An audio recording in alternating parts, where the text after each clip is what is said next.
Welcome back, everybody. That was, of course, Paolo there, just talking us through Liquid, giving us quite a nice bit of insight there, Fresh. Yeah, I think it's always good to hear him speak. You know, obviously he is an absolute veteran, an absolute stalwart of this game. And, you know, just quickly touch on it before the VT went live is we've not seen him lift a major, and we've not seen him, you know, do as successful as he can or could have been across the years. So I think, you know, for him and for Liquid, this is obviously a big chance to qualify into Gamers 8 and then potentially lift that trophy. Well, we've got the map veto coming in here at the bottom of our screens. Of course, best of 3 format here inside of the first part of the games. We're going to be going to Theme Park Oregon so far with a Villa decider. Now, Fresh, I know that you love a map veto. Yeah, I do. Prior to the desk, we discussed this veto a little bit, and we'd sort of scratching our heads a little bit, at least from a TropiCaos perspective. Yeah, so I mean, obviously, I do my map vetoes, and the way that I like to do it is I like to preference who's the first, like what's the first preference map, second, third, fourth preference. Now, Liquid's first preference map is Villa. That will be the decider. Liquid's second preference map is Oregon, and that will have been picked by Liquid on this. Yes, by Liquid on this veto. And their fourth preference map, Theme Park, has been picked by TropiCaos. So they're getting 3 of their 4 preference maps. 3 really high preference maps in this best of 3. So I did start to wonder, can TropiCaos's map pool sustain a fight against Liquid, because they do have such a big map pool and they are going to be comfortable on all 3 of these maps. They've got great records across this year on all 3 of these maps. In fact, I actually think they've only lost one of these maps once, and that was Oregon up against FaZe Clan in the final in Stage 1. Yeah, there was always a saying when I was, back covering LATAM on a weekly basis, and it was that you never took Liquid to Oregon. Yeah. So no surprise to see them pick into that as soon as it becomes available.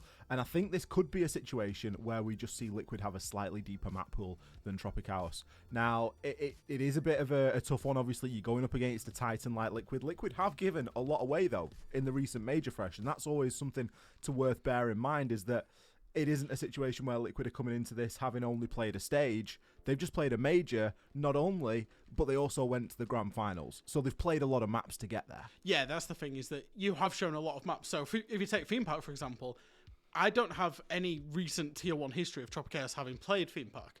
So if they leave it open, and as in the best of 3, obviously you have enough opportunity to ban it, you know that you're going to go to it, and you've also seen Liquid on it. So you're expecting that these teams, or especially TropiCaos, will have something prepped. The same with Oregon, because we've seen Liquid play it absolutely loads throughout the major and through Stage 1 as well. So they do have that element of having watched the VOD, having seen how Liquid play it, and, potentially maybe have some counters ready for that. Well, you better hope that they've got some counters, because, of course, this is a best of 3. Liquid, a team that is very, very well known inside of that circuit, and a best of 3 is, really bread and butter for them at this point. They're going to be looking for a little bit of redemption, I think, especially given what went down at the major, falling short yet again. I mean, second place, it's still fantastic, but when it's been second place so many times, it does start to get to a point where you think, if not now, then when? And you never know. I think that this could be a fantastic platform for them where they can just build that confidence, get that, and I'm talking way down the line, get a bigger win in them, and then they can start to move on. Very similar to the way that we saw BDS do. Yeah, and I think it's fair to say that Liquid are probably going to be the favourites for this Gamers Without Borders bracket that we've got coming out of LATAM. I think, realistically, there'll be a lot of people that are expecting to see Liquid against NiP tomorrow in the best of 5 as we're heading to Theme Park. And then if Liquid should get to Gamers 8, I think that's when it's, going to be a question of, can they win it? Because this, it would be an S-tier tournament, and it would be a big one for them to try and get over the line on. Well, I think we are just teasing the map there. We are, of course, going to be flying into Theme Park very, very shortly. I believe we're just waiting for a couple of last checks to be performed before we send the lobby live. Just to give a little bit of context into this matchup, Fresh. Obviously, we've talked at great lengths about Liquid. Now, I've got a little bit of clarification on the pronunciation. I know that us Brits, we're not always the best when it comes to pronunciation. Yeah. I've spoken to my very good friend Bruno, who I used to talk a lot with back in the LATAM days. Now, we've got to the point where it's TropiCaos. TropiCaos. So it's CAOS. So it's like, it's Caos. Okay. So I said, as in TropiCaos, as in Moo-Cow, and he said, yeah, it's good enough. Cows. So that's what we're going to go with for the meantime, but I know I was really struggling with it. But just to talk about who this team's comprised of at the moment, because I know that this is a team that, for anyone who's unfamiliar, plays inside the Brazil League. They go up against Liquid on, albeit a weekly basis. And they've got some pretty big hitters in there, Fresh. This isn't a team of, players that haven't really achieved anything in their Siege careers. We've got some superstars in this team. Yeah, we absolutely have. In terms of the the lineup, there's obviously Levy, there's Neskin that came in from that Team 1 roster that won in Mexico. So as much as you might not have seen them at international events, let's say you're a very casual viewer of CG Sports and you only watch the international events and the big games, you might not have seen or heard of this team before. But like I say, if you went and watched the Mexico Major at the back end of 2021, you're going to see a couple of those names that you recognize from Team 1 that ended up winning that roster, that have ended up all the way on TropiCaos. Did I say it right? Yeah, I think that was about right, yeah. And they've picked up a couple of players that are kind of newer within the Brazilian scene that spent a little bit of time in Brazilian Tier 2. So in theory, the composition of this team, and they're probably much earlier on that journey than where Liquid are, but in theory, the composition of this team is they've got a decent amount of experience that has won a major and also a nice blend of, youth and new players in there. Well, it looks like while we rebuild the lobby, we have a little bit of a quiz. So we're going to roll a quick video, give us a chance to catch our breath, and hopefully when we're back, we'll be back with the game. Don't go anywhere. We'll be back in just a few.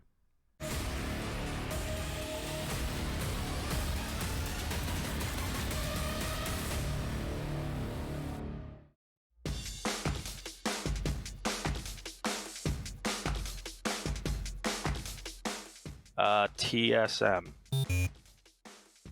SSG won the 2020 Invitational. That was Space Stations? Oh, I'm so sorry, Troy. The 2021 highest rated player, Grixer. I believe it was... Was it Grixer? 2022 was Finka.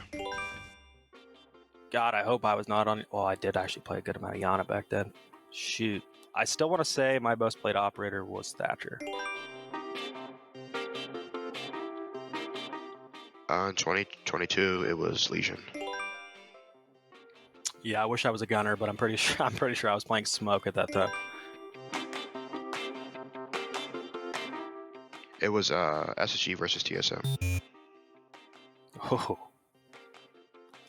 That was Dark Zero versus TSM.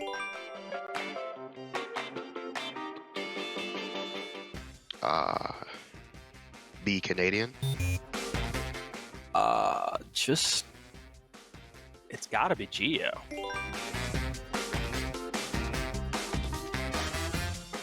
B J9 now. Let's go with the boy. Yeah. Oh man, you had to put two mailboxes in there. It's gotta be one of those two guys. Jack is extremely clutch, but Diaz is Diaz. But Jack got farther, so I want to say J90.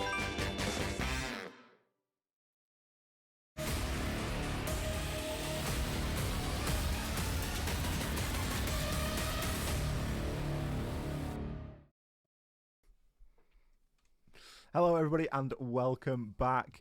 Let's hope that Iconic's a bit better in the server than he is answering questions fresh. There's a couple there that Mint got the better of him on. Thanks for bearing with us during the short break. We are just waiting to get all the players here back in the lobby. If you did miss it, we are going to be setting up here for the Liquid versus TropiCaos series that we have ahead of us. This is, of course, going to be a best of three to see who goes on and plays in the grand final later on tomorrow. Moving into it, Fresh, we've spoken quite at length about Liquid. We've spoken a little bit now about TropiCaos, and you know, hopefully we've given the message there that this should be a team that is out to really come and compete here. They've got players previously on a major winning side inside of Team 1, of course successful in Mexico. We've got a couple of players here from Furia. STK, he's somebody that was on Furia back in the day as well. Another team that is fairly close to my heart. So I'm expecting quite a good run here. Now, my biggest question and query, I think, is the map bans. And the more that we think about it and the more that we talk about it, Liquid have obviously done very well here. But is there a reason for that? Do you think that TropiCaos are going to come in and try and play some specific counter siege based on maybe what they've seen at the major? I think with the Oregon, you've definitely got to know what Liquid are like on Oregon. Like you say, you're never going to take Liquid to Oregon, deliberately, unless you've got a very specific plan for that. I think with the theme park as well is, like I say, I had a very quick look in terms of seeing TropiCaos on this map. I couldn't find anything. So I don't know in terms of, their preference, whether they really like it or not, because they've never shown it. They've never seen it in competitive play. So again, if you know that it's going to be open, Liquid have played it inside of the most recent major. They played it up against G2. Now, G2 are one of the best theme park teams in the world, and Liquid 7-2 them on it. So again, to leave it open in the map ban phase, it makes me question one of two things. Is either, is your map pool strong enough that, if you've left it open, have you had to ban other maps first because you don't play them at all? And then two, do you have a plan knowing that Liquid would pick into that map? And I think that's the key thing that, we will need to answer, because obviously TropiCaos, into the league this year, they've played a lot of best of ones, really, not that much best of three experience. So it's kind of like the map ban in best of threes obviously is very different, because teams are getting they're either getting very high preference maps for themselves or very low preference maps for their opponent. So I do have a big question mark, going into this, because it's not normal in a best of three that you'll see a team get 3 maps that are in their top 4 in terms of preference. Liquid should, in theory, be looking at this map ban phase thinking, we've done a great job here. Well, they should be.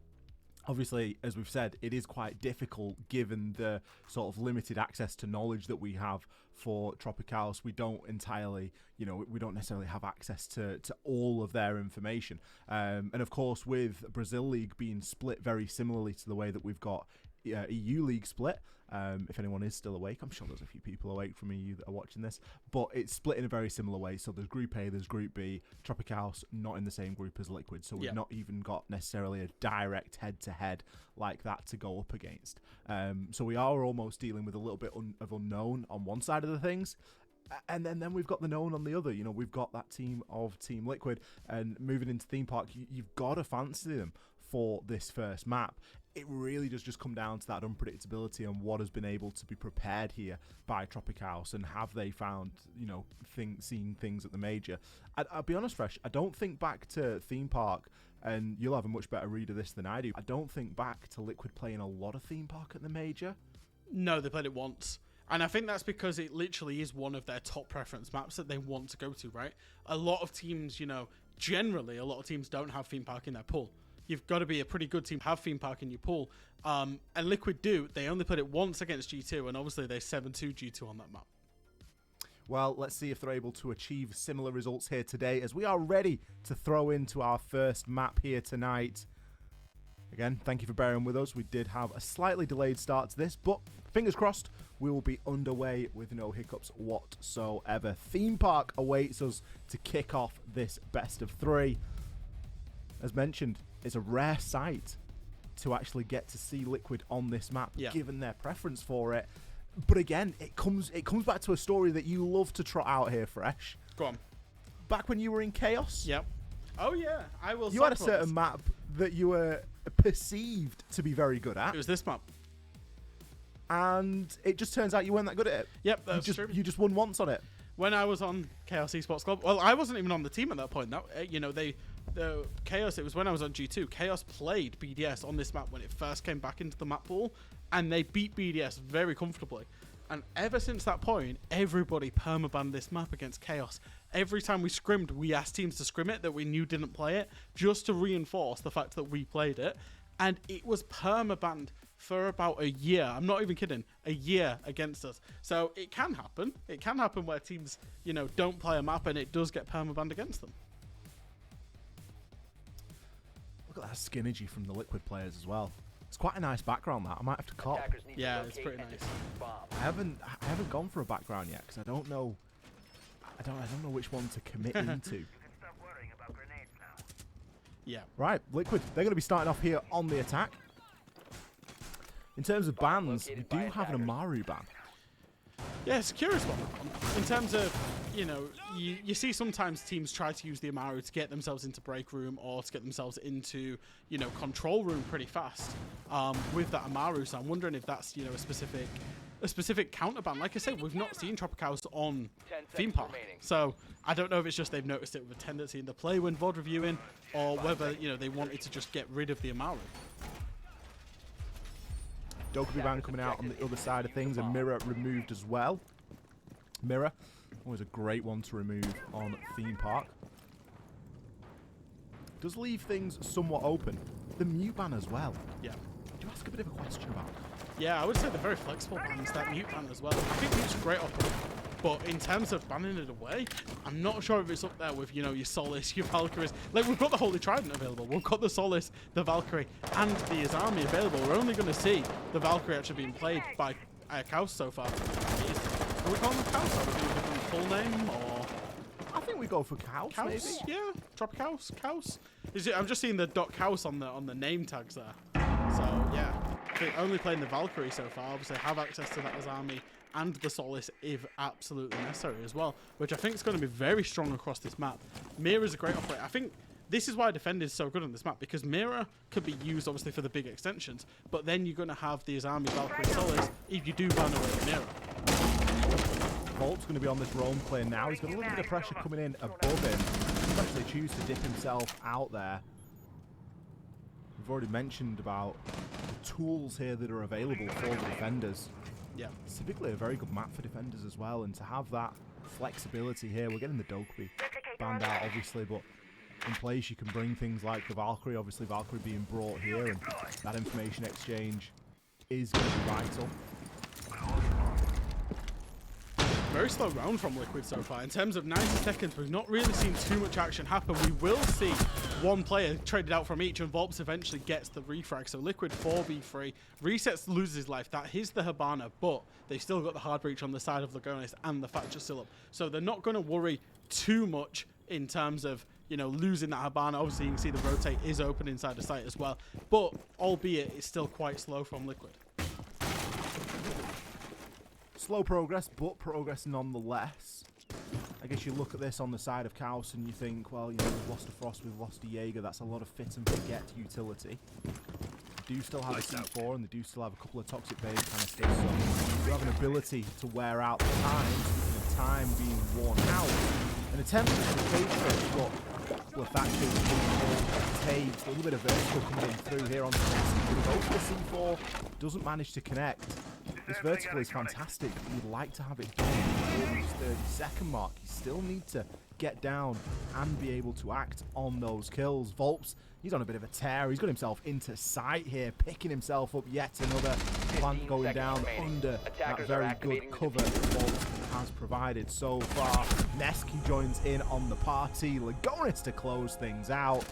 Liquid, they looked slow, but they were very, very steady.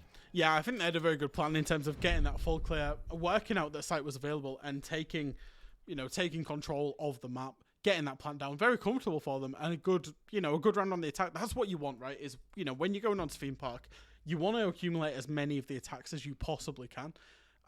In terms of, you normally see teams even a 2-4 split they're more than comfortable with. So starting round one off with that attack win is absolutely massive. Especially when you start talking about the Throne bomb site. Throne is seen as one of the best, if not the best sites on this map for the defenders. And when you start thinking and looking at what's available, you've got the Cage, you've got the Bandit, you have all of those tools. It's a site that you really ought to be looking at picking the round up in, but I think it all comes down to Volts, doesn't it? He covered the map quite well there. I thought he was going to overcommit on that entry clear in through Drug Lab, but he ended up dipping himself back out, coming back upstairs through Cafe, and that's really where he saw his success. I think it just goes to show the experience in the player to be able to temper it that way. Something we don't always see fresh. A full 5-man 6-pick.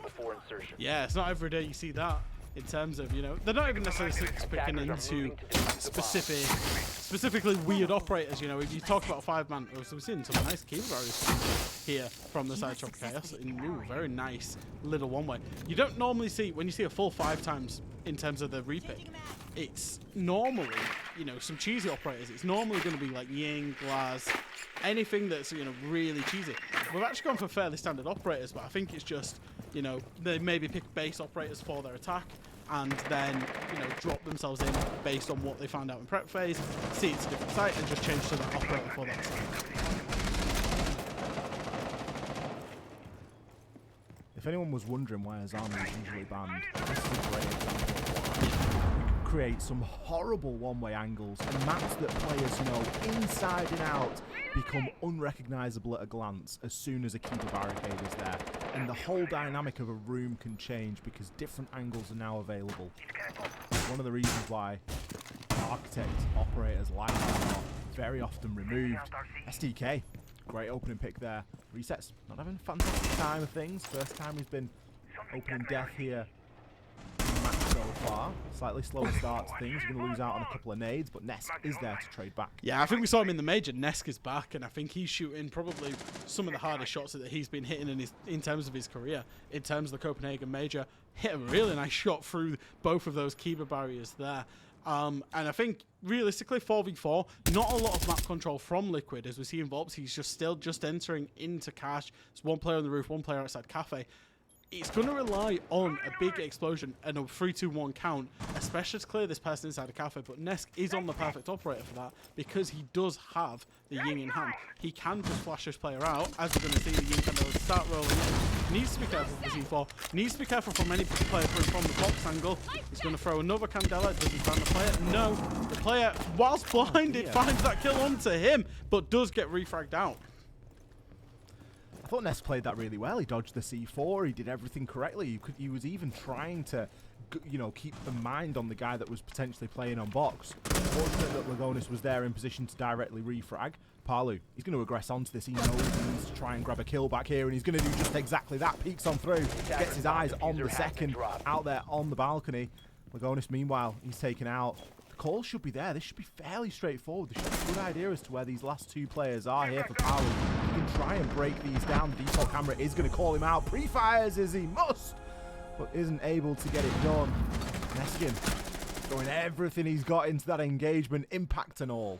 And I think that's what you see is when, you know, whenever you've not got enough map control and it was just relying on Nesk walking in on the Ying solo, that's kind of what happens is the defenders can just front that up, even though they were blinded. And I don't know if the bandit was blinded there because maybe they were just tucked behind the Kiba barrier, maybe didn't get blinded, managed to pull out and get the kill onto him.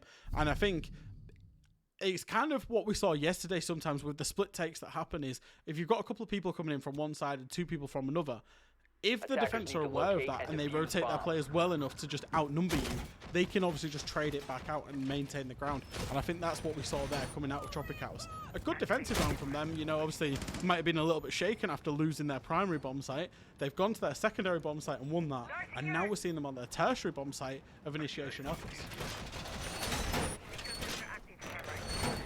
Certainly not all doom and gloom here for TropiCaos. Good to see them get around it nice and early. Attackers have discovered the location Liquid of a coming bomb. up against a couple of obstacles there, and I seconds to guess, go. you know, some of the reasons why we know that Greenpot can be a very tricky map to attack into. 5 seconds to go. Especially with what's available. Oh, look at it now. We're seeing an Azami, we're seeing a Attackers are Solace, moving we've to got the defuse the Valkyrie. bomb. We've got a Clash on the board this time, Fresh. Yeah, and I'm wondering how they're going to use this Clash as well, because the Clash you can really use to front up. If they've realised that Liquid are doing a kind of split approach, they can basically just leave the Clash to, you know, face one direction by herself and then rotate people if they need it. You're seeing the Clash right out in Cafe at the minute, potentially hoping to go undroned, but I think that's a very dangerous operator to be doing that with. You generally want to be in the face of people, as you can see. And Liquid, it looks like they are going to go for a similar type of approach. Outside of Cafe, we're seeing a couple of people and the drones doing the work, but there's nobody. You know, one thing that we are used to seeing from Liquid is people at the front of the drones. There's nobody actually at the drones so far. As you can see, SDK got a drone and then just pulls out the Clash shield and carries on just, you know, waiting for something else to happen. And for Liquid, that's not much ground taken once again. It's costing Liquid quite a bit to get a little at this moment in time. That Clash is going to be a big problem to deal with. I think Resets have already used at least one line scan, so depending on how bold and brazen STK wants to be here, it could be a real big problem. Nice little pocket reinforcement going up there now as well, as TropiCaos obviously feel, hey look, you know, we've nearly wasted half the round here. I'm happy with that. We've got a couple of drones for our troubles as well. Yeah. Oh, I'm liking this. I'm liking this play below with the Solace. and having the Clash just to front this up. Because you're creating layers of issues that Liquid have got to work their way through.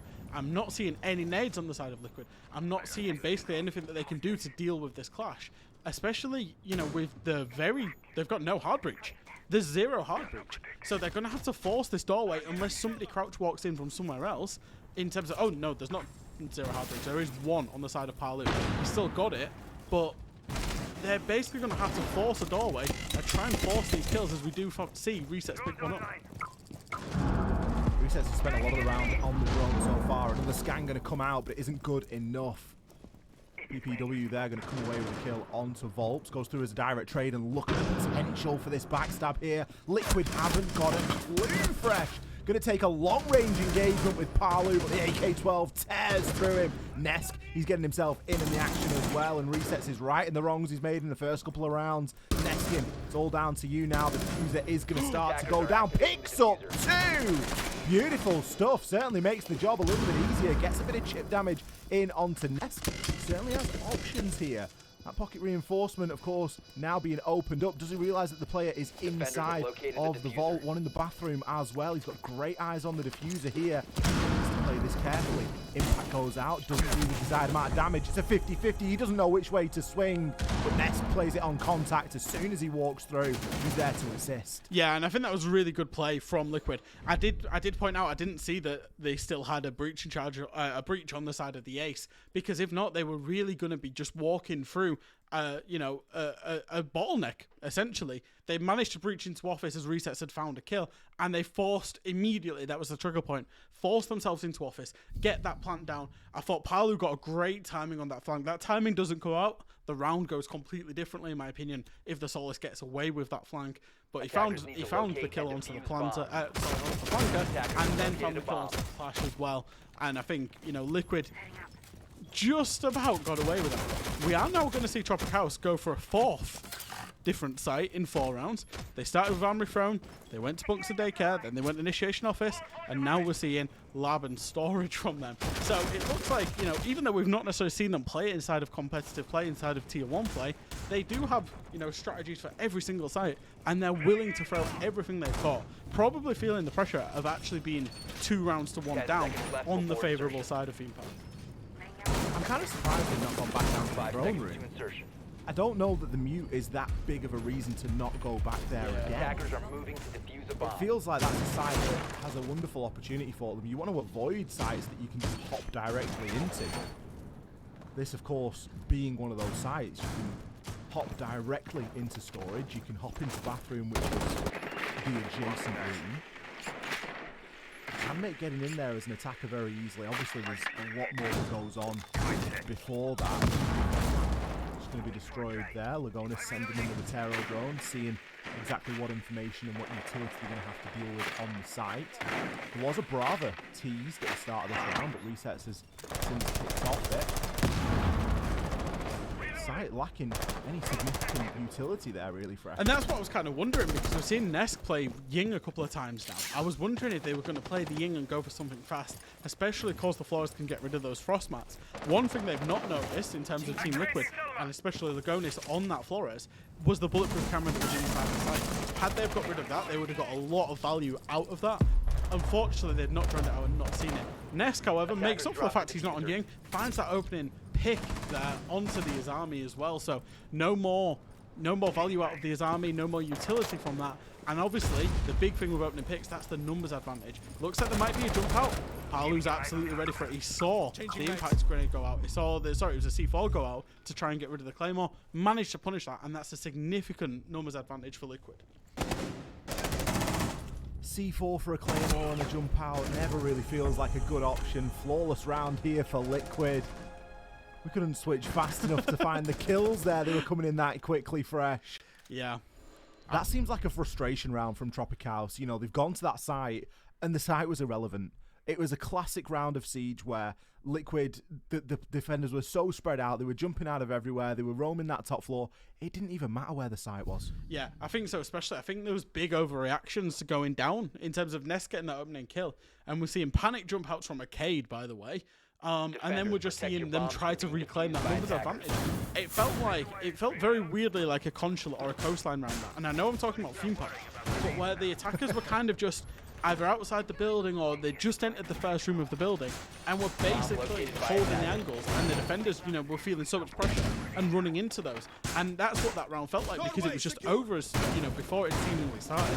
I think, you know, sometimes you get this with defenders or teams where they have big overreactions to certain events that happen, and I think that opening kill, TropiCaos had a huge overreaction to that.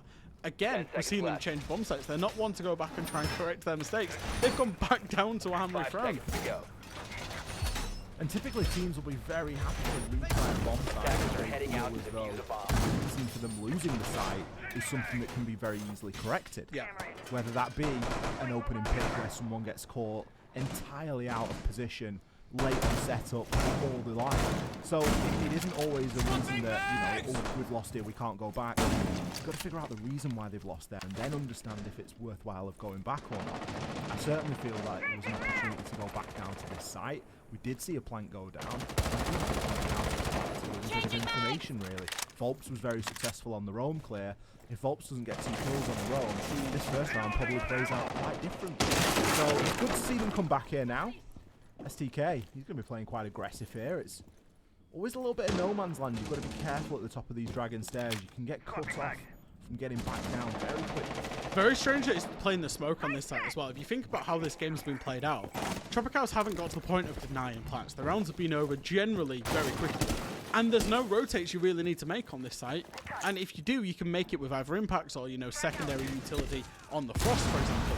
So the fact that he's jumped on the smoke for me is kind of a curious one, because I think I would bring something that would enable, you know, the early round a little bit better from the side of TropiCaos. As it is, they've roamed, they've wasted, what, 90 seconds now as we see a late rotate getting made by STK. Maybe that's why he's on the smoke, and they've still ended up 5v4. So I was going to credit them for getting back to site, getting safe back on site, because the first 90 seconds of this round are so... Oh my days, what a shot!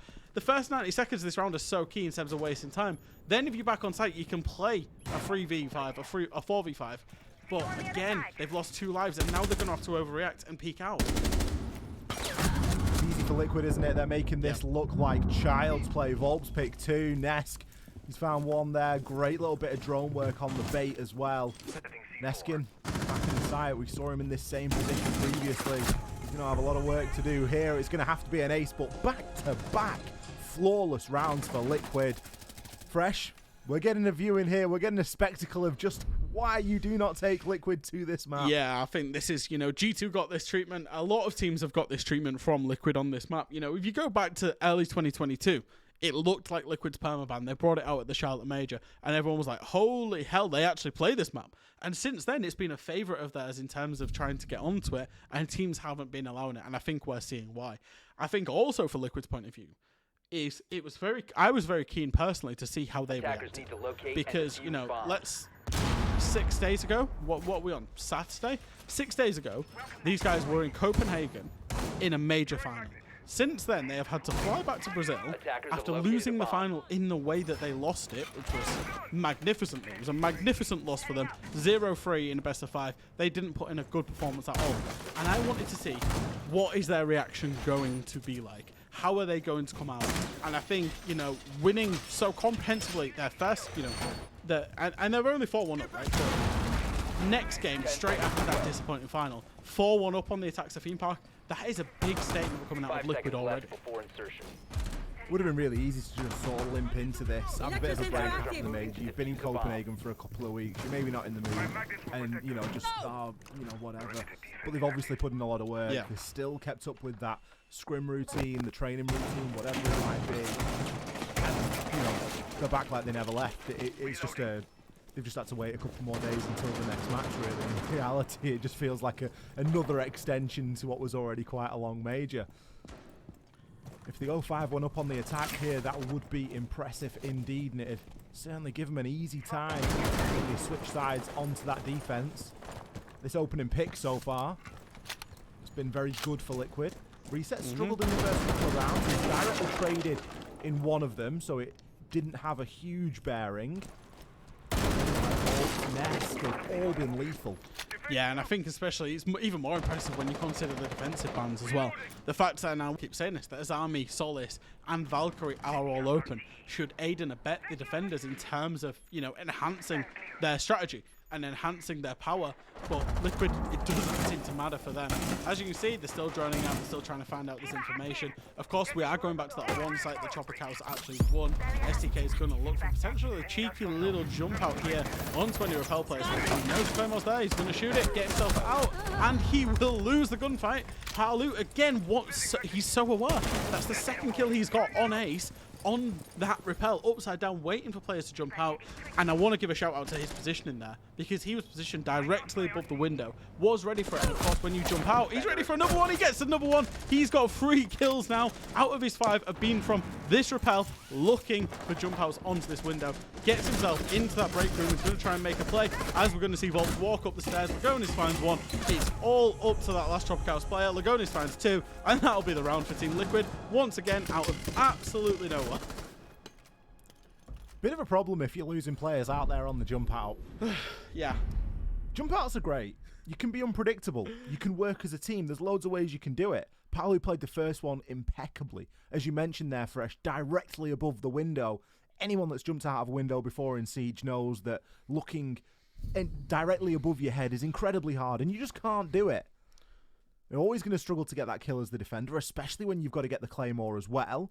Now, you've got to imagine that STK in that instance was opted not to use the impact because it was the explosion last time that gave the game away. But if you're going to roll with it like that, at least do it together. You know, if 2 players are going to send out of the window, do it like you do on Bang. Send them both out at the same time. Somebody's got to go out to achieve the refrag there. And whoever that is, he can only physically shoot one of them and be looking at one of them. And that's the idea of both going out there together to try and get that refrag. And I think, you know, that's the thing that we've seen from TropiCaos. You know, just a quick word, obviously they will get onto the attack, they will have an opportunity to win their own attacks.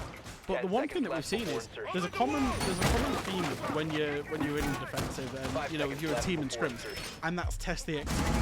We've not seen TropiCaos realistically. The only time they tested Liquid's execute was once, and that was the one round they won. Every other round was lost in the early round where they couldn't, you know, go pound for pound with shooting, with refragging out and keeping that numbers game against Liquid. They maybe could have played it a little bit more passively. Theme Park's a big map that you've got to go and clear as an attacker. And TropiCaos were just losing too many people that Liquid weren't having to clear the map. They weren't having to breach. They weren't having to execute. All apart from one round, and that was the round that TropiCaos won. We spoke already at length at the start of this game about the defender bans, and this is exactly why. Look at that for a lineup. You've got a Solis, you've got an Azami, and you've got a Valkyrie. You don't even get this in ranked. One of those is always banned. Here, Liquid, they have got the run of their teeth, and they're going to make this as difficult as possible for TropiCaos to get any ground, gain any significant control. Already, look at the pressure and look at the utility that this is occupying. We're seeing nades used, we're seeing players have to really brute force their way in. You've burned a minute. STK is going to find the opener there onto Lagonis, looking for a second. He's on the backstab on the Nook, but it's not good enough. The team play from Liquid is there, and you can see they know that they've dealt with that now. They can now turn their attention elsewhere. And there's the difference, right? If you wanted a 101 of what's the difference, TropiCaos get the opening pick. Liquid have 3 people committed to refrag that out, and crucially, they maintain the map control. So TropiCaos still now have to do the full clear. You're going to see them drone. You're going to see them waste even more time, check that the top floor is clear, and then at some point, they're going to work into lab and storage with their drones, find resets, and then he becomes a problem to deal with. Then they've got to waste time on resets, and then they can start thinking about hitting the site. Directly compare and contrast this to TropiCaos on the defense. They were just running at Liquid in this type of scenario, trying to get those frags back, and it wasn't working out. And I think that's the big difference so far. Again, it's a 4v4. TropiCaos, they've lost their nut. It's no real deal. He got the entry kill, that's great. They've still got a breacher, they've still got vertical, but the pace and the timing is really good. Also, what they've got available to them, they've got the Hibana, which is fantastic. It's great for a little bit of extra, you know, here or there. Talking about the Hibana. But you just know that this is going to end up being a bottleneck, especially with the time available. 30 seconds left. You're not getting anything significant open at this point with the Hibana. There's too much potential for Palu to give them a little bit of a spoiler. They're going to have Still, to force the vertical hatch. being done. They're going to have to drop the hatch, and they're going to have to push through a single door. It's not going to end well here for TropiCaos. Palu is going to kick off here and start the affair. The diffuser rendered cold on the ground after that one. 10 seconds left, and we are yet to find this push. Recess, he can play great backstab here as well, as he's going to be flanking round there onto Dragon, but it's all about Nesk. Right place, right time. We said he's rolling back the years. Look at him go here. A disgusting angle hit there through the Kiba barricade. Oh, goodness me. It wasn't even a bottleneck, Fresh, because they couldn't get in because there was an Azami still in play. Yeah, I don't know. Especially with how long they were taking. You know, I was talking about how resets was going to be a factor on the Oryx when they eventually drone it. They never got to the point of droning lab and storage. And then resets was like, I guess I'll leave then, Yeah, I guess I'll just walk out of here on my own. had to go if and you're try not and gonna find a me. fight. You know, a drop of the hatch, somebody forcing the split door, and you know that's ultimately the big problem with the way the bans have played out. Liquid are playing way more to them than what TropiCaos had, and I think we see why this is so formidable. Obviously, I think there was a bit of a potential little error in the map graphic that came up before this game. This is Liquid's pick. TropiCaos have picked Oregon, so in the context of the best of 3, you would expect to lose on your opponent's pick. But I think this is probably why we've seen TropiCaos permaban this away in best of 1s and not want to play it, and have never really played it in an official. Because in terms of the map, it doesn't feel like they're necessarily playing to the strengths of the map or the strength of the bans right now. In terms of the way, with the way the bans are playing, it should have been so defender-sided. And I think we're seeing Liquid play to the strength of those bans. You see him once again, Azami and Sol is coming out from them. Attackers are moving to defuse the bomb. Don't get the Valkyrie this time. Instead, we're going to get the Frost. Yeah. We're going to 1-eye into the mixture as well. And I think, as you say, we're probably going to come back to the map bans at numerous points throughout this series, Fresh. And it isn't necessarily a dig or a slight at TropiCaos, because there's teams in every single region that just have a little bit too shallow of a map pool. We've got teams like that ourselves in Europe. There's teams like that in North America. And you're really talking about going up against some of the best in the world here. They got second at Copenhagen Major for a reason. They've been second at Invite before. Liquid, as a core, is an incredible team, and even this iteration of it has proved themselves already. Yeah. So it really isn't too much of a slight. You've just got to really, know what you're going up against. Teams will be upset on maps that they are extremely good at. Look at what happened to BDS yesterday, for example, on Skyscraper. It does happen. BDS had never lost, the exhibition site until Wild beat them up yesterday. True. This year. So we do see these upsets. There is potential for it. It just doesn't look like TropiCaos playing under the conditions in this game, that being the bans and the playstyles that are both being brought out. Their answer this time has been to bring a Monty, a great way at bullying and gaining a little bit of control. We often call Monty the human drone, and it's at least credited them with a kill here. Levy having the ability to push in a little bit more and get a bit aggressive, but look at Bulbs go. He might find himself a second here. He's desperately trying to get the Monty out. Draws for the pistol. How many times is that shield going to drop? Turns his back at the wrong time. It was a fierce fight, but it's a fight that TropiCaos are going to be on top with. The Monty, it's worked for them up until this point. How much are Lagonis and Palu going to have to say? Yeah, I like that Monty pick, and Monty's a very high used operator in terms of theme park, because you can just take the liberties and just walk in as that human drone. I think they played very well around the Monty in the fights that did occur, and played into Liquid's aggression. Like you say, it's a 2v3. Liquid, for what it's worth, they do have the shields, they do have the rotation options. Palu still has 2 impact, which could be crucial in dealing with that Monty later on down the line, or potentially, an impact trick onto these walls here as well to force that bottleneck. Doesn't look like he's going to go for it. He's just going to sit behind the shield and stay strong. Essentially, we've got a 2v2 going to ensue, because the Monty is just a human shield at this point, and we'll see if these 2 defenders from Liquid can find a pick, and you see Palu, there it is. There it is. It now sends the advantage right back over to the defenders. Especially given that Monty couldn't transition through that rotation, so he had to go through the door. Palu going to dodge out of the way there. Lagonis could potentially hit the flank here. The plant is going to be going down, and it looks as though Liquid are going to be aware of that. Lagonis not looking to aggress too far up. Palu will lose the engagement, though. The second kill for PPW in this round. If he lets the plant go down now, it is going to spell disaster. The cover from Levy is good. Lagonis just a bridge too far there. Levy did a great job to play around the Monty. I think as soon as the player got picked from Palu, Levy just backed off a little bit. He was like, let the Monty do the job. The Monty is very safe here. The Monty can bully a little bit more. We can try and knock Palu back. And as soon as Palu transitioned out of the site, it really felt like they let go of what little control they had. It's not a surprise to see them pick straight onto it again. I think, that's one of the things that we'll see from PPW is that, if that Monty has worked out so well, and it then, it was a key win factor. I believe in them winning that round. I would be surprised if he jumps off the Monty now because it worked so well. We're going to see Liquid. They're going to go for essentially the same site. They're going to go for Bunks and Daycare, which is obviously a different site. But it gets played out a lot of the same way. It's just one layer removed. If you think how long TropiCaos took to actually get to that point of planting, obviously if they do that again, they've then got to get through another set of potential walls or rotates or utility or whatever it is to hit the site itself. It's further over to the west of the building. Now, Noah's Army this time. Noah's Army was a key fight that happened over out on that east side, over on this cash balcony side. So, Liquid choosing to play it a little bit differently. They've probably read into the fact Monty's worked well. It's probably going to get brought again. So, we're going to see Resets jump onto that Legion, which I think is a really good preemptive counter pick. Yeah. It's a direct action then reaction. Monty worked well, great. We're going to bring Legion and we're going to bring Smoke this time. And we're probably going to play a lot more passively and maybe even bait you into a plant. Now, they haven't got a C4, but they do have 3 Toxic Babe canisters. So we're going to be looking more to, I would imagine, a bit of a quieter round from Liquid, where they've been extremely hyper-aggressive, playing that as army and really vying for that entry.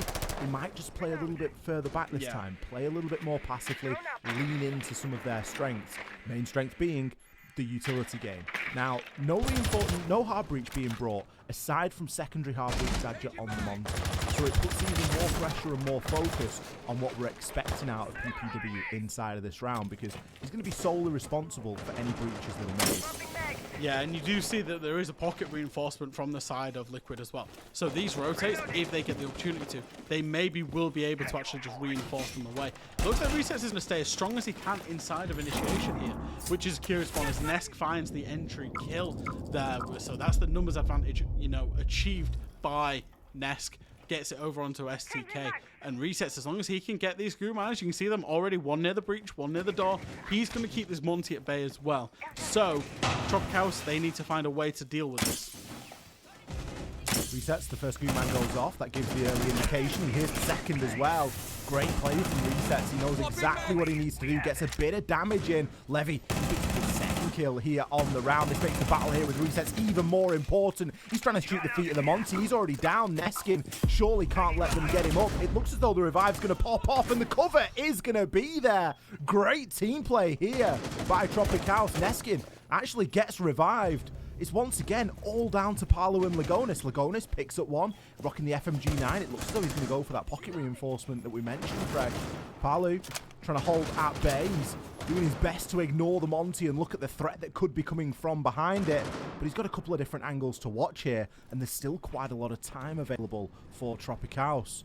Both Liquid players, a little bit split up at the moment. We do have a TropiCaos player out there on the rappel as well.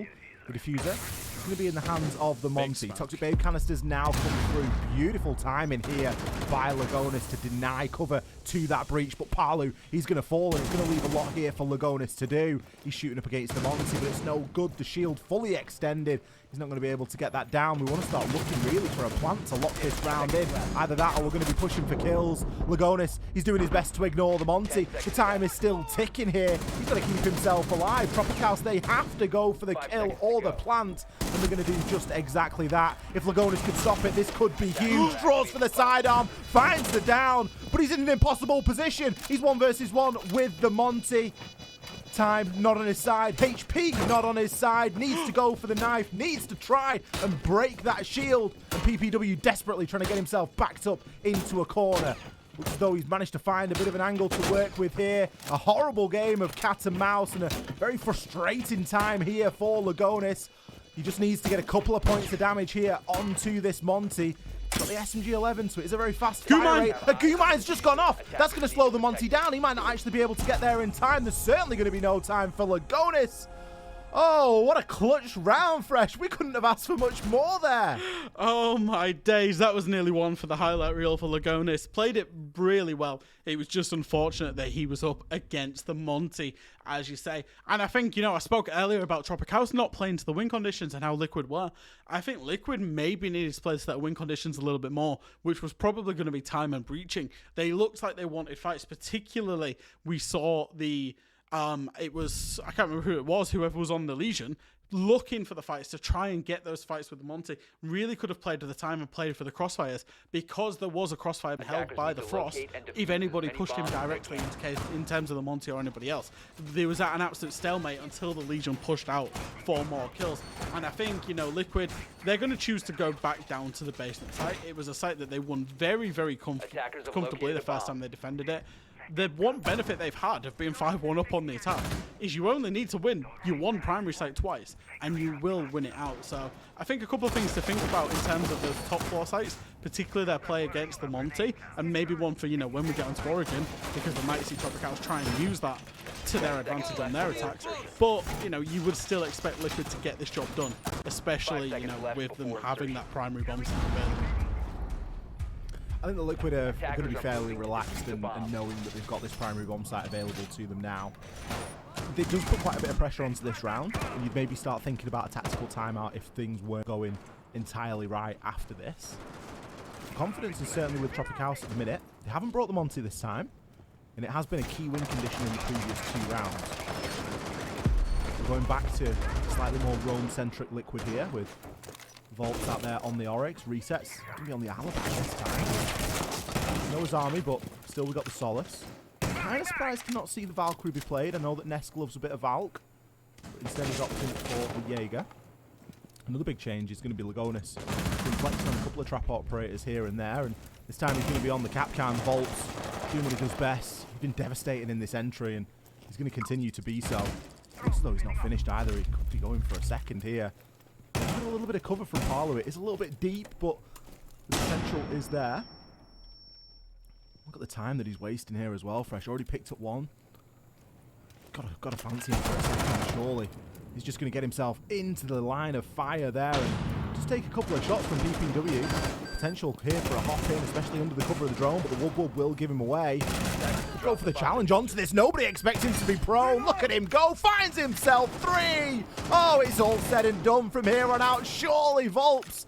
He's going after the player out on the rappel as well. Oh, this is going to be... Oh, I thought it was going to be an ace. Honestly, Parlo, if you hadn't nicked that one, look at Volps go. What a performance from him. You can almost credit him with the ace there, Fresh. He did a fantastic job. 4 kills and barely moved his feet.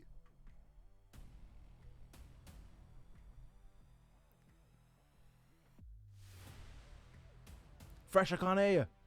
Oh, I muted myself. I'm so sorry. Oh, It's fine. Oh God, what a play! I was screaming through it, Ollie. I was screaming through it, and that's one of the big things about Theme Park. When you don't bring that Monty, when you don't have that, you know, that shield to play behind to get that initial map control, it's so hard. And you've just saw why there.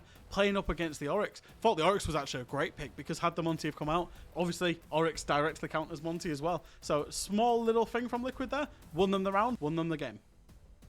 I love the confidence from Volps as well, because he obviously doesn't know that the Monty hasn't been brought. So he's just picked into the Oryx thinking, yeah, play a bit of Oryx, got a great gun, got the ability to roam. And, you know, if there's a Monty there and if they're on their own, I'm just going to run into him and I'm going to knock that shield down.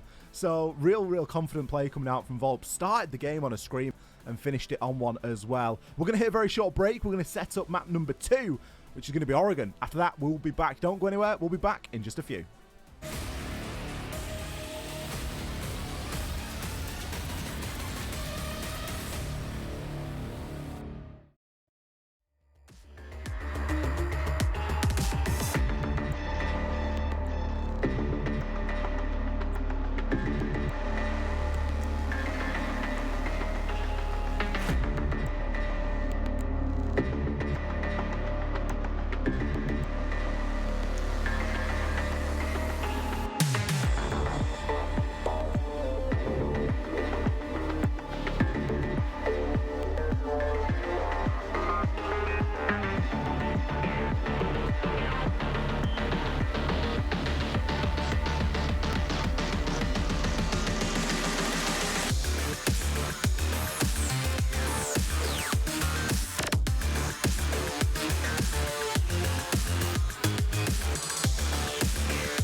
Gamers, UNICEF and I need you by our side for a real-life mission.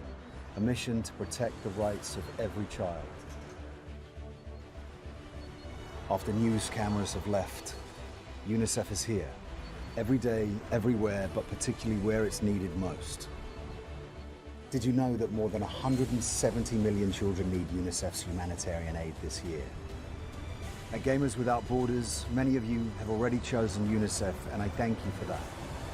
Choosing UNICEF is the easiest and smartest decision you can make, because you're investing in a child. And investing in a child guarantees lifelong returns, not only for that child, but also for their community and for our world.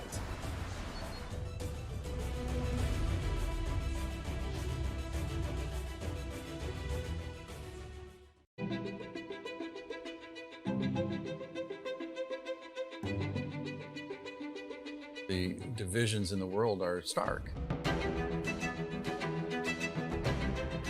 Recent years have shown some of the largest natural disasters ever in history. And that really hits hardest the people who had the least to begin with. These people need help. It would be a real tragedy if all these advances in science and health and technology only benefit people in a position to pay for them. There should be no lesser standard if you happen to be poor. These problems can be overcome.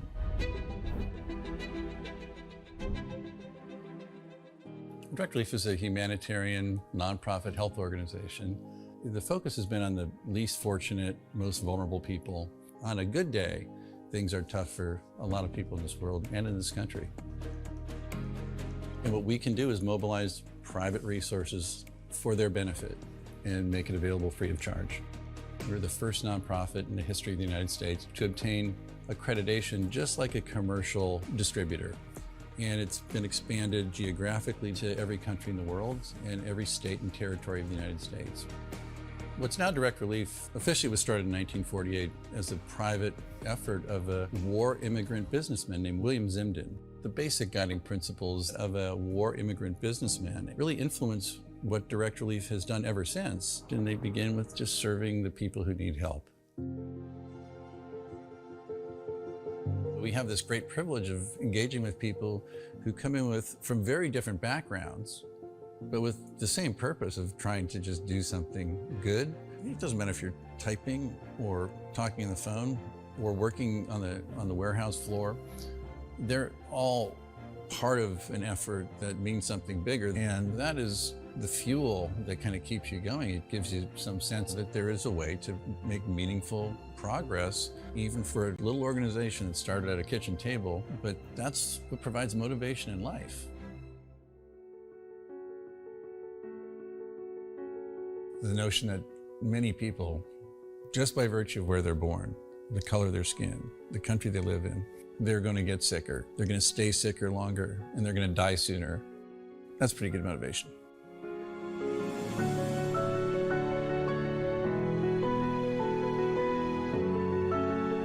These issues are too big for any one organization to address. We really work hard to honor these guiding principles, invite people to participate, and we are sure thankful for the thousands of people across the country and world who have become part of Direct Relief by virtue of their participation.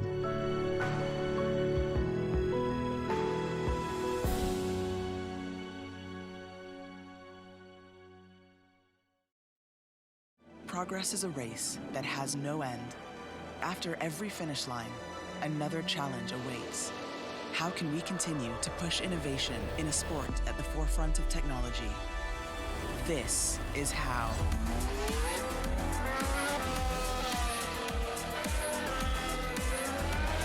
Discover how Aramco and the Aston Martin Formula One team aim to meet Formula One's sustainable fuel targets. Aramco, powered by How.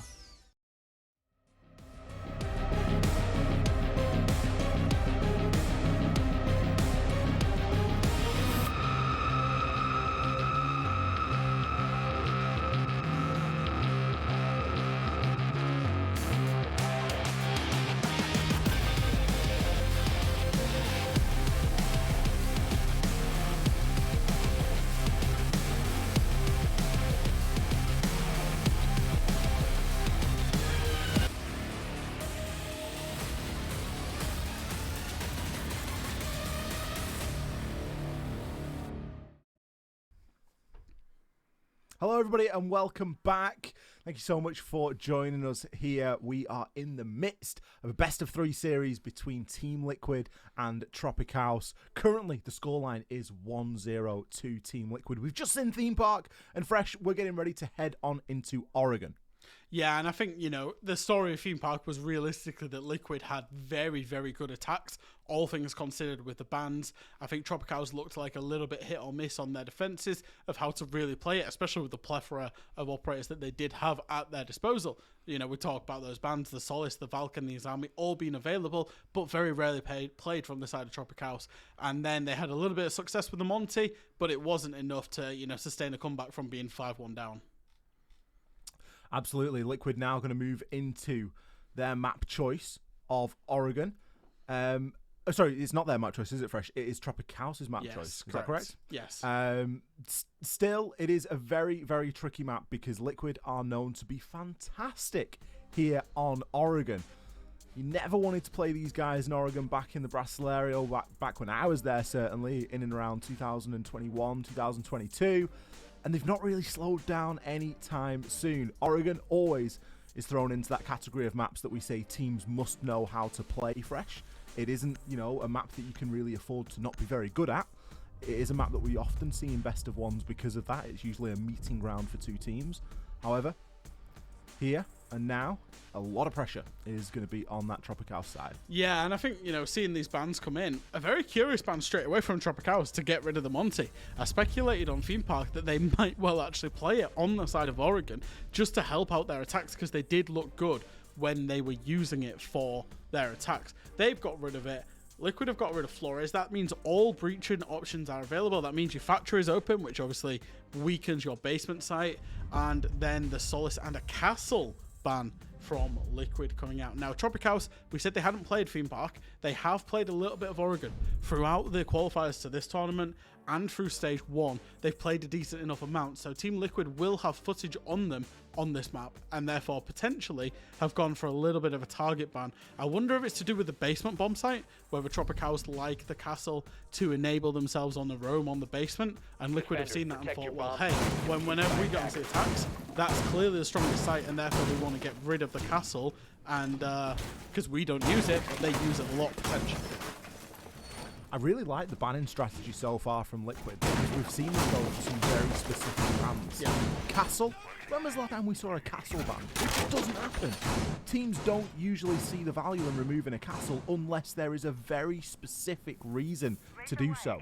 So Liquid clearly doing their homework here. Very much the same could be said about what the bans that we saw over on Theme Park. 10 seconds And coming left to the before TropiCaos insertion. bans, well, Monty was fantastic for them. Yeah. I'm almost kind of glad 5 they seconds banned to the go. Solace, because for as well as Liquid played it, it kind of got TropiCaos in some trouble, Fresh, because they were jumping out of windows off the back of it, and it was never going well for them. So maybe they'll keep themselves a little bit safer when they get onto the defense. And that is one thing, just to quickly touch on it before this round starts, in terms of Liquid's banning strategy. They did this in terms of the Copenhagen Major as well. They don't ban away the current meta ops. They ban away something that is very important to their opponent, but not as important to themselves. And then they play a load of those meta ops right back into their opponent. So again, we're going to see Azami and a Valkyrie be open for the defense of Oregon because Liquid have chosen to ban away the castle. They utilize that ban advantage that they get for the starting side excellently, in my opinion, to set themselves up really well. Certainly gives them a heck of a lot of options. TropiCaos going for that full roam clear. It looks as though they've got a lot of map control for pretty free here. There's no real significant need for Liquid to do too much out there on the roam. There's a terrifying stack up there on Freezer Stairs. Is that Palu and That is Nesk? not a Freezer Stairs Oh, that dear. I ever want to go into. That sounds like the start of a bad dream. Palu and Nesk holding the pixel on Bomb located by Freezer attackers. Stairs. They're not It's even just bothered by never the gonna drone. end well, is it? It's never going to end well. You've got some of the best players in the world holding the same angle. Surely, TropiCaos don't push into this. That felt like CS, when you double stacked on one on top of each other. That's what Palu and Nesk were going for there. I was wondering if there's going to be a little bit of parkour that we could have seen. As it is, they've got a couple of drones. They've got themselves back to site. Now, this is the way Laundry Basement plays out. You open the hatches, and then it's all about the collapse, because there's 5 ways you can come into site. If it's a 5v5, the defenders will be holding those 5 ways, 1 on each, and it's about whether you can either double up on one side or win your gunfights in those one-on-ones. From it out here now. It's not something we've seen too often. The kills start to flood in though. Look at the value Palu's getting out of that warden there. It's all down to Neskin. Liquid, they've got a solution for every single problem at the moment. Resets is going to be able to find the last kill. Neskin got an impactless frag there, but just look at the mess that TropiCaos are forced to go into there. You've got the warden, you've got the toxic babe canisters, you've got Vulcan shields or Vulcan canisters that have been placed down. Liquid had answers for it all. And a quick push like that is not going to cut the mustard, I'm afraid, TropiCaos. No, and I think that's the thing. I keep alluding to it, and I kept alluding to it through the Copenhagen Major, was that Liquid do play the ops that make so much sense for the site. If you could have picked 5 ops for that site, the Azami, the Smoke, the Goyo, the Warden, absolutely everything you need, Liquid had it, and then the Wamai obviously with the 1.5, and to protect those key bits of utility as well. And I think it's just, really good smarts and, understanding of the sites and the key win conditions of the sites in terms of Liquid. And I think for TropiCaos, you can already see maybe they need to do something a little bit different. Maybe get a little bit fruity, just try and find a lurk or an entry play that can be a little bit disruptive. So I'm looking particularly at STK. Oh, he's just changed off it. He's just 6 picks away. I was just about to say, I'm looking at STK to try and get on the Nook, to maybe try and find something and make something happen. We saw him do it on Theme Park when he was on the Nook, but he's gone and changed it away to the Nomad as well for TropiCaos. Now, the first round wasn't a case of them getting flanked. I don't think Liquid through Theme Park hit any big flanks, so the Nomad is certainly a curious one for me. Yeah, I'm not really sold on the Nomad, honestly. I think I'd like to see someone stand up from TropiCaos and make a big play. Yeah. But I'd also like to see them wear the utility away from afar. Look at Volps here. He's been vying and hungry for an engagement at the start of every single round in this series. And that's no different. He chunks Levy down by around half. And immediately he's got himself out of dodge. Can just fall back and jump onto his cameras. See if there's anybody else approaching that he can maybe look for an engagement with, depending on where those cameras are. But I would like to see TropiCaos, I'd like to see them just try and systematically dismantle the utility that is set up there by Liquid. There are things in the site that you can look to try and remove. I think it comes back to the Flores ban. Very good ban from Liquid, especially if they know they're going to be playing a lot of Azami and they're going to be doing a lot of those strategies. So, opening pick this time, though, is going to go in favour. PPW, he's able to find out onto Nesk. Yeah, and the one worry about this approach for me is that he's looking a little bit one-sided. I know they've got the numbers advantage from the side of TropiCaos, and that's absolutely great. It looks like they'll be able to get themselves into Master and get the breach on. Unless Palu can impact trick these away, the fact they've got that second kill there is great, because I think genuinely, if not, it was looking a little bit one-dimensional, and I was wondering where's that backstab, where's that lurk going to come from. But Neskin managed to find one as well. Puts Liquid into a 3v5, puts them under a lot of pressure. I wouldn't be surprised to see one of these Liquid players peek out and try and even this up in the next 10-15 seconds.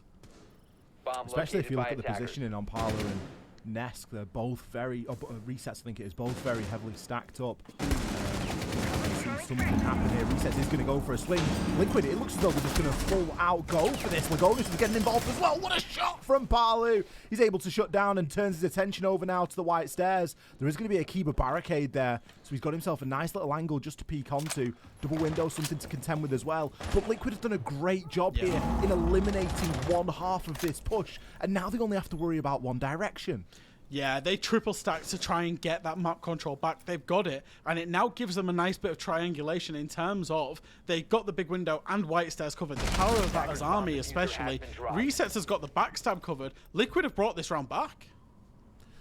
A fantastic push, a bold play though to make it work, and it's not something that's guaranteed by any stretch. Resets, he's got a chance at a second here, but it looks as though we're going to see the Axe just come away with that one. The kills now start to flood in. Something that Liquid had salvaged is now all on Palu's shoulders to clutch. He's picked one. There's 12 seconds left, and the diffuser is in hand, but it's not going to be required.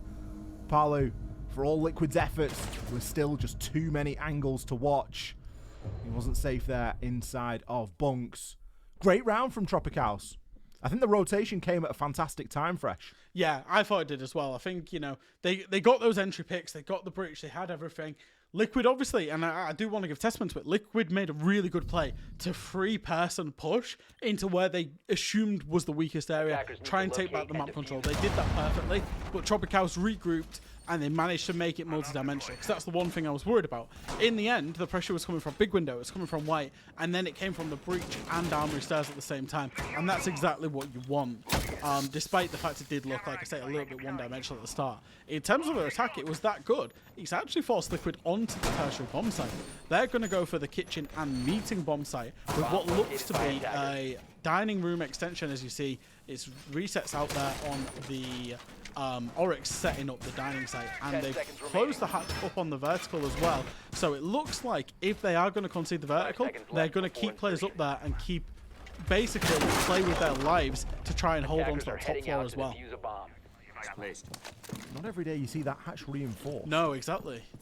There's a book and a very sledge as well. tricky to hold on to. The hard breach is going to be there, but as an attacker, I don't really have much of an intention of opening that up, because that's typically an angle that defenders can use fantastically to deny coming through the breach.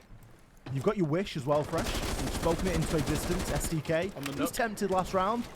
He stuck it this time.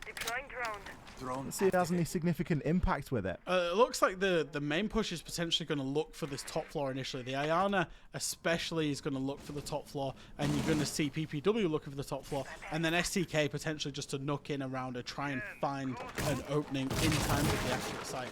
And I think this top floor fight is the big important one, because if you look at the new, if you look at Bolt, he's just died. But even if he didn't die, even if he soaked up pressure, he had no escape route. He was absolutely on his own, and he was going to die at some point. It was just how much pressure the attackers put on. As it is, he's jumped the gun a little bit, and here comes STK with a little lurk. He's got himself into Zulu. Volps was expecting to lose his life on that top floor, but he was maybe expecting to get a little bit more from it before he did. He did die with a C4 in pocket as well, and of course got peeked out quite early from that double window. And now with this top floor being surrendered, there's a heck of a lot of work that really needs to be done. Ace, unsure what to do with an electrified hatch there. He's thinking, we maybe need a little bit of assistance here to get this job done. As of course Palu is playing the Cade below. He's actually got a great bit of utility kicking around there. Cade's electrification extending from that reinforced wall all the way up through onto the hatch. Where's the sledge in the book? Get placed on next to it, but it isn't even going to matter. Might have even been a pre-place from Palu. That's the diffuser cold on the ground. Sledge and Book, they're taking their sweet old time here, Fresh, and they might have significantly cost TropiCaos. Yeah, I mean, this is the thing. If you're going to take the top floor, you do it so that you can play vertically, so you can clear people out, and you have this sweeping push in from the small tower side to pinch the players out. As it was, they didn't get that. They can't open the hatch. They don't have the vertical pressure, which means the defenders can stay inside of the site and then fight their way to people coming from the outside. I think that's a little bit of a blunder there by TropiCaos to have both the Buck and the Sledge available, but not do verts. Palu's going to pick himself up a kill. Levy has been downed by Lagonis. Neskin went upstairs to collect the diffuser and to do a little bit of vert, but it just felt like a little bit too late. He's got a couple of bodies here to find, gets himself into an engagement there, but it's only ever going to end one way. You've got a third of the might of Liquid peering down at your neck. And they're going to be successful on that tertiary site. Liquid going to be feeling pretty good about that one. I don't think that TropiCaos gave themselves the best chance necessarily there. And we go back down to the basement. Now, I've got the benefit of having a YouTube feed next to me to just have a little instant replay and have a little look back. 2 minutes was left in the round. That was at the point that TropiCaos had control of the top floor, and they knew it because of the drone work that they had done, because they've got that entry kill onto Bolts. They had 2 minutes to play with to get two soft breaches in, to play vertically above the site, to get those kills, to get the hatch open, and then to drop into sight. They also, at that point in time, had STK and Zulu, who could have then pinched the players that would have inevitably filtered out of sight because of the vertical pressure. So that was a big blunder by them in terms of losing that round, because they had everything and more, and they just let it go, basically. I think that was a poor round, and now you're going to get Liquid going back down into the basement. they're going to play basically the same setup in terms of the first time they played it. They're going to keep those hatches closed, potentially with Cade, although Thatcher is available, so the Cade pick is a, you know, it's a little 50-50. You play it to force somebody onto the Thatcher so that you limit the rolls on the attackers, but also, you know, you could have played something potentially better with the Cade because the hatches are going to be taken anyway.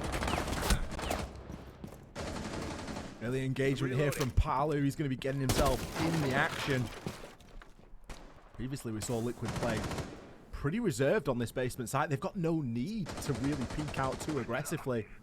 The strongest freezer stairs in all of Brazil right here, right now, as we've got two devastating players holding it. Palu and Nesk hitting the double team there. Palu going to be credited with the kill. We saw TropiCaos, they almost frustratedly pushed this site last time, and I just get the feeling they're going to try the same again. Fresh, they've lost a couple of bodies early. They've lost all of their grenades, which means they've got no real pulling power for any of these shields, any of the Vulcan canisters.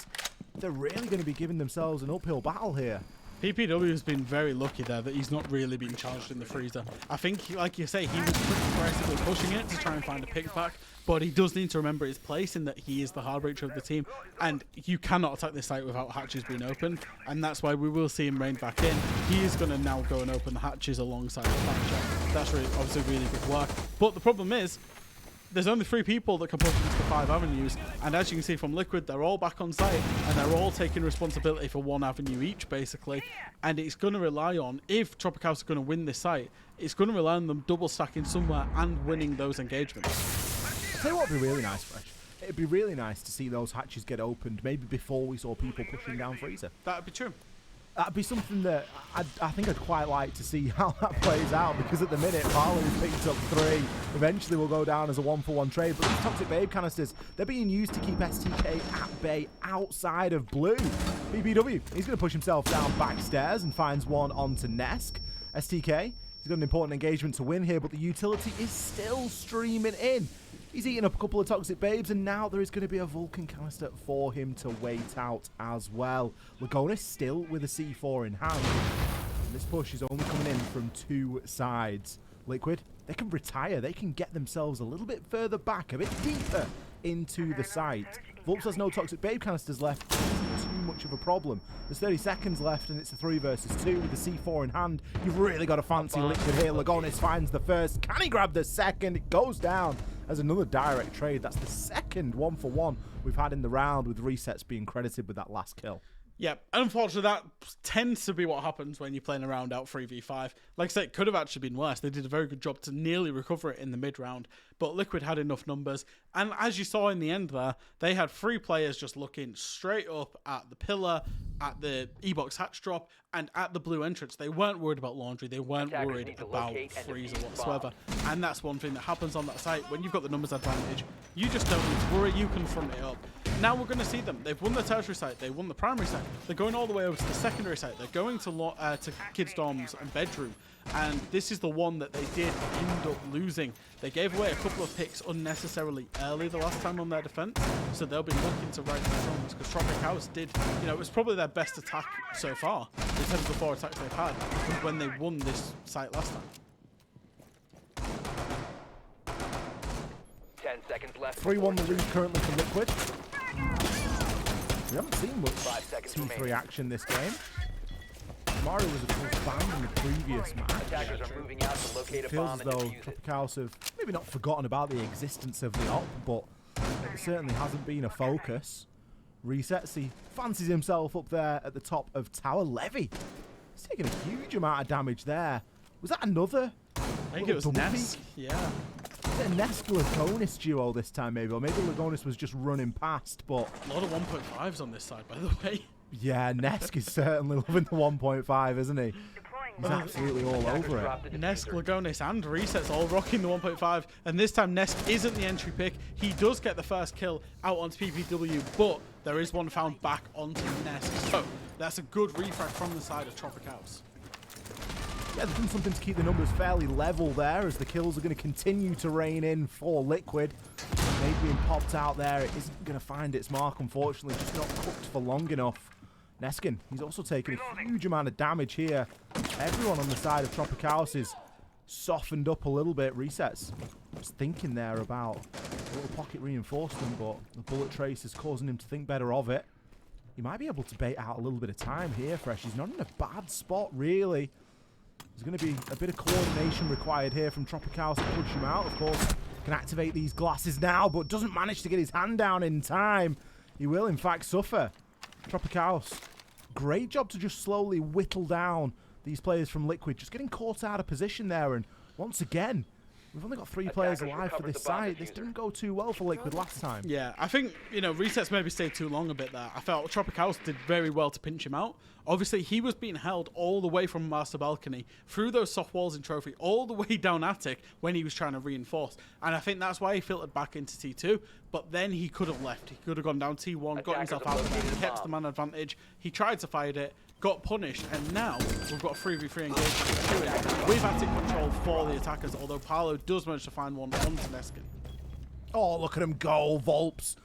It's pretty lucky on the swing, but we all need a little bit of luck. Paolo is pretty low, but he can still throw those Cuba barricades out there and really cut Levy off. Everyone on Liquid knows where Levy is going to be coming from now, and he's doing his best to try and break this down, but he's got too many angles to watch. He's going to be the Frostmat in the end. We saw the bullet traces come through. It wouldn't have really mattered, but it's always nice to see a Frostmat work out. Yeah, that Frostmat down on the pit floor is an absolute classic. You see it in your ranked games all of the time, and you always forget to check it, and you always walk into it, just as we saw there. So, 4-1 in terms of the defenses. Now, this isn't the best for TropiCaos, but a lot of teams, end up attacking Oregon and end up on the 4-2 split. Granted, it is normally because they win the tertiary site. It's not necessarily happening in TropiCaos, but when they put the tertiary site last time, and I will say it's a completely different lineup from Team Liquid here, and a completely different tertiary site, because they played kitchen meeting last time, it's now kitchen dining, but TropiCaos had top floor control last time that they played the tertiary site and attacked onto it. They fumbled the bag with how they wanted to attack it, didn't get any vertical. So if they learn from their mistakes, there's definitely opportunity for them to win this attack. Lagona's going to be bringing the mirror this time. I really like the mirror window that's placed in looking into kitchen. Yeah. Obviously, with the hatch open above it, it's can be a very vulnerable position, but it's also a great line of sight and really gives something on that top floor to work toward. The mirror window there placed looking into the showers area. Deployable shield down there as well. So Liquid really setting out quite a hefty stall here. It's not like some of the more flexible defender setups that they've been rolling with. As soon as you start bringing mirror windows and deployable shields, you're really sort of saying, look, this is where we want you to come from. And if you don't, well, half of our utility isn't going to work. So let's see if TropiCaos read into that. I feel like I'm back in 2020 with a shower set up and reinforcements and mirror windows looking in for a small tower take. But it's a very good counter-analysis from Liquid, knowing that TropiCaos, they like these small tower takes. Therefore, the mirror windows and everything else is ready for that. As we're going to see, Paolu, perfect operator on the Warden, manages to find one, plays ring around Rosie with the second. He did walk in. It was the shotgun on the side of the Lion. Finds one. Paolu, does he get a third with this spot? No, he won't. Blitz peeks in. Paolu gets the kill anyway. One more. Can he get it? Yes, he can. That will be round 6 in a frantic round. Fresh, you've just got to cast a Paolu masterclass. Look at him go! Oh, dear. That was all through one goggle duration as well. That's how quickly that was. The Warden goggles had not run out. They ran out literally at the end. It couldn't have gone any better. He couldn't have been a better operator there. He's going up against the Blitz. The Blitz stun, guess what? It's not going to work. He's Warden, he's got the glasses. Picks up the first as the stuns come through on the hop-in. Plays ring around the Rosie. I'm not sure how that attacker was allowed to pass that mirror window. I have no idea. I think he just... Attackers have located a bomb. I don't know if there was like an ash charge or something. I think he just walked in through the showers wall. Unbelievable from Paolo. I think it was a Sophia. Yeah, it was a Sophia impact into the showers wall for Yex on the Lion shotgun to just walk in through showers. And then Paolu's just swept it up anyway. Jeez. Don't take Liquid to Oregon. Yeah. 13-3. Showing no signs of slowing down. 5 seconds left. Let's see how Liquid fare on the attack. Wow. Something we spoke about at the top of the game was that the bans are obviously a little bit strange and targeted from Liquid. It isn't meta bans, it's bans that you're expecting your opponent to play quite a bit, right? You're playing a Flores, you're playing a Castle, Liquid are going to remove it from you.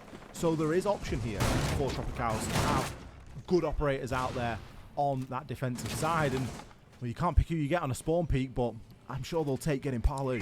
That was really nice, actually. The Legion and the Goyo combining for basically a double spawn peak. The Legion was prone in the flag that was getting the attention of the drone, and the Goyo was up in the master bedroom. As it is, does get refragged out. Volps is on the blitz. They're using Volps just to clear this map as fast as you can go. He's all the way through Attic. Needs to be careful about the player in T2. Might get taken out. Finds him on T1 stairs, does find it down, and this pace that Liquid are bringing, we saw this in the major. They like to bring the pace on these attacks onto Oregon and really try and disrupt their opponents. Volps has looked terrifying today. Just showing no signs of slowing down. Look at him go, finding himself a third. He's on the blitz fresh. Surely he doesn't get a fourth here. We've seen a minute of play, and the roam has been entirely dismantled. Granted, Liquid haven't got all the tools that maybe like at their disposal, but they've still got a heck of a lot of utility. There are no logic bomb phone calls. Those have been used in order to assist in quick and speedy roam clear, but they have got full utility in the Capitao. On the flip side, we look at the Toxic Babe canisters as remaining. No C4 left in the hands of TropiCaos players. And here a couple of goo mines ping off in the distance. Lagonis, he's going to be hitting the backstab. We've got resets coming in through Freezer as well. Lagonis just seeing if he can try and bait anything out here. It's going to be resets to find first blood. Picks the second as well. Headshot with the DMR. Flicks over to the SMG-12 and finds the next. Beautiful pre-fire there. What a roam clear from Vulps. That was reminiscent of Pengu back in the day. Yeah, honestly, I was looking at Prime Pengu and Prime Mint on the blitz there into one with Vulps. Yeah, and I think, you know, two things that are key from that. Liquid want to bring the pace on the attacks. We saw that straight away with the operators and how they're enabling that. They wanted the Dokkaebi, they wanted the blitz. And the second thing, TropiCaos, despite the fact that their castle ban was very clearly targeted towards that roam, still did the roam. If you looked at the operators on the side from Liquid, it would have been so much better for TropiCaos there to turtle up. They had the smoke available, the Goyo, the Izami, you know, absolutely everything that you see in them play right now. This lineup, and liking this adaptation from them to go back to the same site, but bring a better lineup for that site. Smoke, Mew, Warden, Kaid, Jaeger. The only thing it's really missing is probably a Goyo in terms of, you know, the actual denial. Because the roam was very clearly understood by Liquid. You could see that in the ban phase 7 rounds ago. So to then still do it was potentially a little bit naive. 5 seconds left. I wouldn't mind seeing a mirror as well, you know. I think I would preference a Goyo, but I would also like to see a mirror. I think there's a heck of a lot of value you can get out of a mirror. It's something often removed on Oregon for a very good reason. And if it's available, it should be played. Levy. Not on the smoke, man. Take the drone out. Surely doesn't go for this peak. Resets. We've seen that move before. He's not willing to push into that on his own with no ability to be refragged. Something that can be said for Liquid and the way that they've played today is they're very often putting themselves in position to be refragged. And Resets is not going to be taking any of those chances. And Resets and Liquid doing a great job in controlling the pace. Nesk, he's going to pick up the opener there. Player there inside of meeting. Nesk, he's maybe looking for a second. I think he's got some drone information on him as well. I love the pacing that Liquid are bringing. They've got the ability to just storm through the map as Blitz. Yep. And then entirely change the pace up for Volps. He's on the Ying this time, so you're not expecting him to be the first one through the door. But Liquid still, they've not gained as much map control as they had at this point in the previous round. They've still been able to get a kill, and you just know that they're further setting up all the time. And if you look at what they're bringing the Maverick. So the Kaid at this point is really good because the time that Maverick's going to take to open the hatch is going to be so long. Now, this is why I'm disappointed that I'm seeing Yex be out on the roam, get killed as well. It's why I'm disappointed that we're seeing Neskin in basically, you know, a position where he probably will die in this position, whether he gets a refrag or not. There it is. Again, we're getting to that same point where they're not testing the execute. They've brought all the ops to test the execute, and then the positioning of the players isn't testing that, and Liquid are just punishing them every single time. It's all these one-for-ones that really just start to mount up, and then you get players in positions like Levy who feels like he's got to try and do something now because his team has fallen around him. It's 5 versus 1, Fresh. This is Oregon basement. It's supposed to be closer than this, but no. A flawless round for Liquid. They dominated on Theme Park, and they're going to dominate here on Oregon as well. What a fantastic performance. 7-1 here on Oregon. Goodness me, that is Liquid at their best. Yeah, they were looking dangerous. The pace they brought on the attacks, the understanding of their opponent, the target bans, the playing with the meta operators. You can see why this team, when they go into every international tournament, people are saying they are going to win it. Because they've got seemingly everything. And it's just them being inside their own heads. They're their own limiting factor at times. When they're playing Siege like this, they are absolutely unstoppable. Paolo had a fantastic game there as well. I think he ended up 13, 14, and 3 or 4.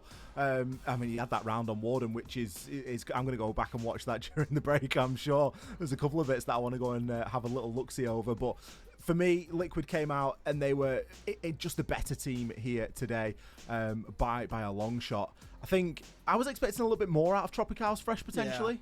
I think, especially when you've got major winners on your team, right? You might not have a full, complete package in terms of people with experience, but when you've got major winners, you should be having enough nows to be competitive, to make those adjustments, to understand the win conditions of rounds, and we didn't see that from them today, and I think that, ultimately for me was a little bit disappointing.